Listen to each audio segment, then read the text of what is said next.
Well, listeners, as you know, we have been playing some of the brand new singles from Crimson Veil on their new album called Hex. This is an absolutely amazing album. I've had a chance to sit down and take a listen to the entire album now, and I've got to say, it is amazing. So we thought tonight we would actually get Mishkin from the band on the phone to chat a little bit about this great new album. So welcome to the program, Mishkin. Hi, thanks for having me. No worries. Now tell us a little bit about this brand new album. Like I said, it's an amazing album. Our listeners have had a chance to hear a few of the singles, but not the whole album. So tell us a little bit about what were you talking about as a band when you first started to head into this album? So it started quite a long time ago, actually, in the middle of the pandemic.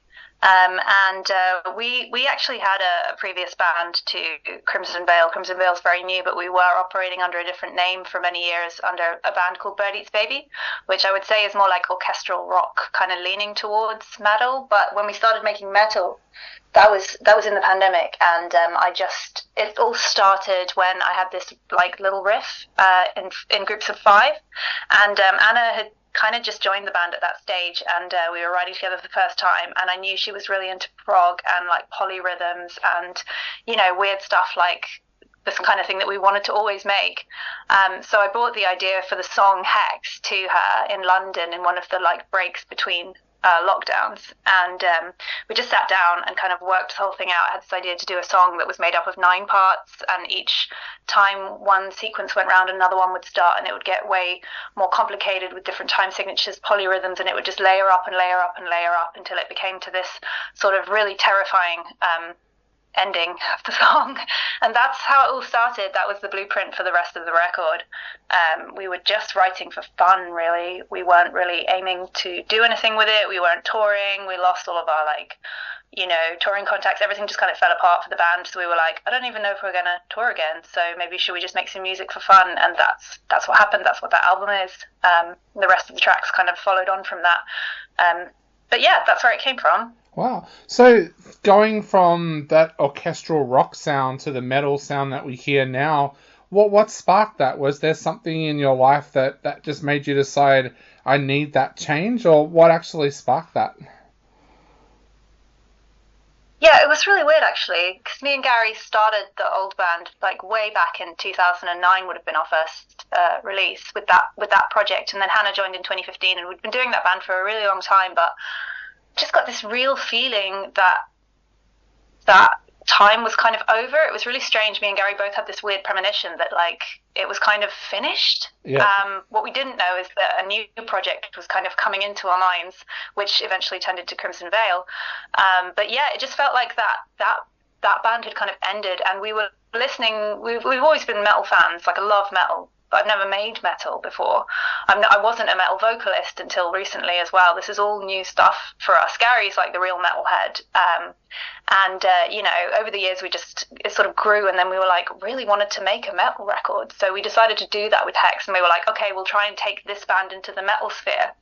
And it was going pretty well, like the singles, Ribbons, Illuminate and Hex we released under the old band name, and when Hex came out it got the attention of our now manager, Frank, and he had this contact with Raining Phoenix, and he said, if you're making metal now, I can help you guys, this kind of music, we can market it because it's metal music, it's not as weird as your old band, and I know the metal scene. So when that happened, it kind of it just turned into a metal band in the label, and we felt that it needed a new name for it to grow, because we had like, I don't know, 6 records with that previous band, and they're all a mixture of loads of different genres, but they were like, let's market this as like a metal band, even though it's still really weird and proggy, it's still like firmly under the banner of metal, and that's why we felt the new name in Crimson Veil got launched. So changing the vocals to go into being more of a metal vocalist, tell us a little bit about that. Did you find that a challenging experience?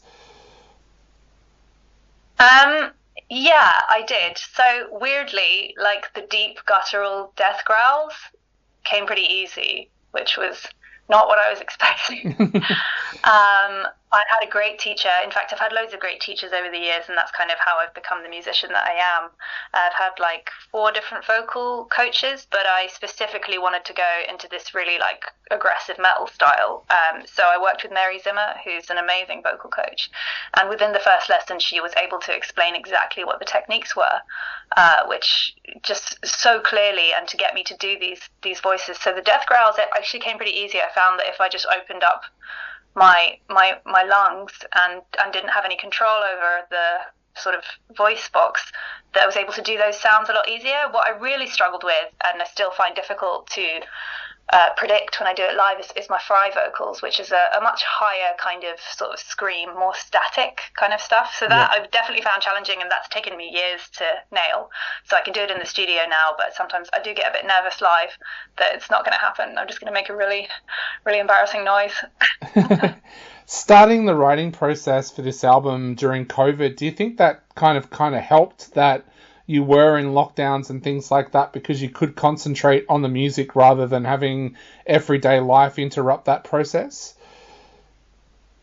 Absolutely, 100%. This album came from introspection and being alone. That's what it felt like when I was writing it. And yeah, just no interruptions, and the days just seemed to go on and on forever without any kind of interaction. I was lucky enough to be locked down in my home, and we have a studio, so you know, we've got a little home studio here, me and Gary, and so we're really lucky that we had access to recording and creativity. But it was a very dark time.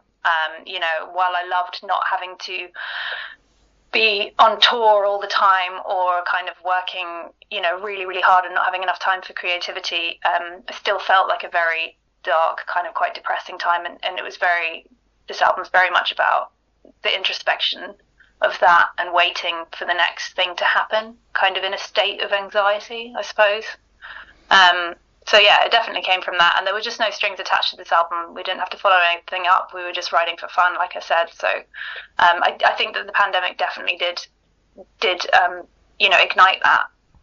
Definitely. Do you think that also reflects in the lyrics as well? Like, did you find yourself writing a lot about that darkness and that loneliness that you were going through at that time?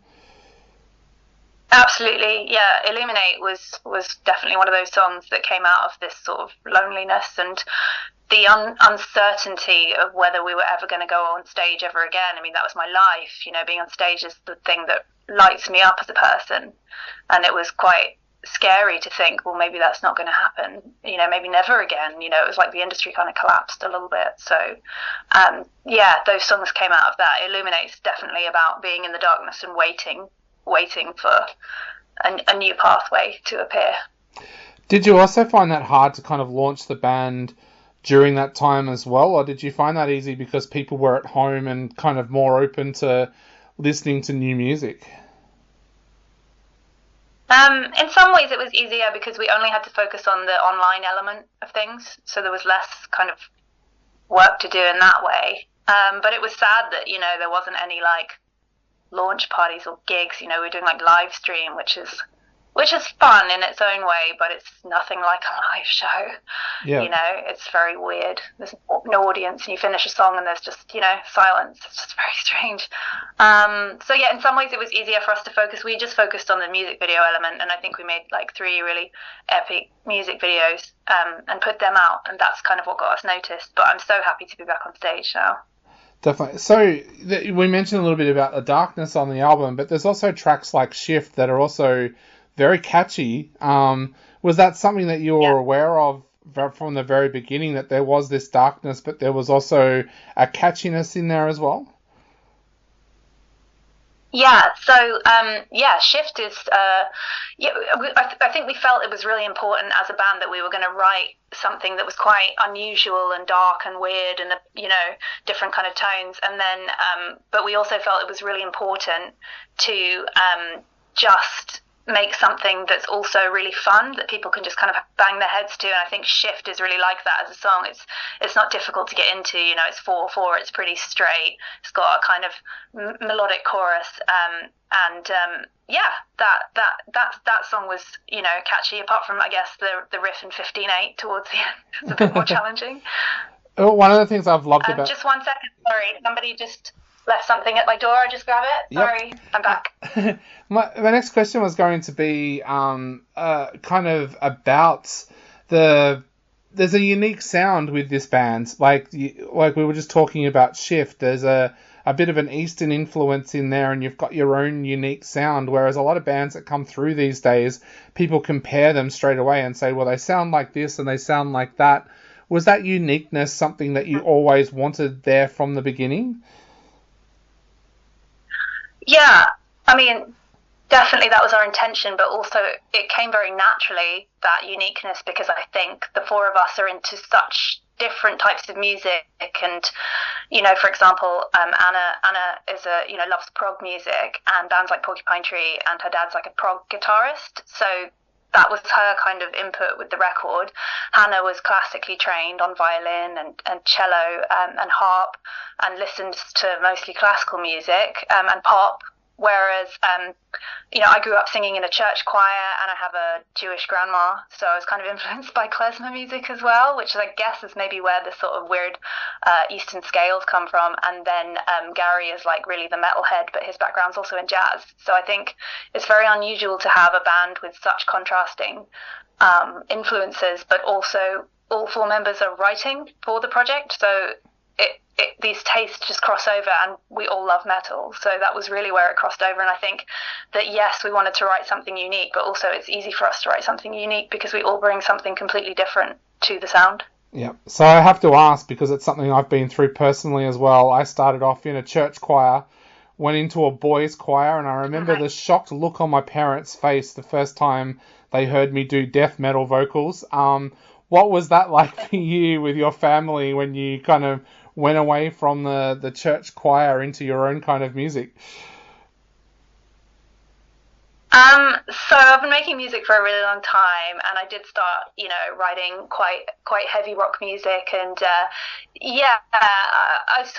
I'm in a good place with my family now, but it was a bit of a difficult kind of decision. I stepped very, dramatically away from Christianity, and didn't really want it in my life anymore, and that was really difficult. And I think they, were sad that my music had gone to something more secular, and I think didn't understand it for a while. But these days, it's pretty good, and we sort of appreciate each other's music. And I'm actually really grateful that I was raised, in the church for the music side of things, because that's where I learned how to sing in harmony, and it's really where I learned chord structures and how to play the piano, and how to sing in a group, really, which is, brilliant. And all of that training came from the church, so I kind of made my peace with it. But yeah, it was a bit difficult for a while, and now it's cool, and they're really proud of me that I'm doing my thing, so it's all good.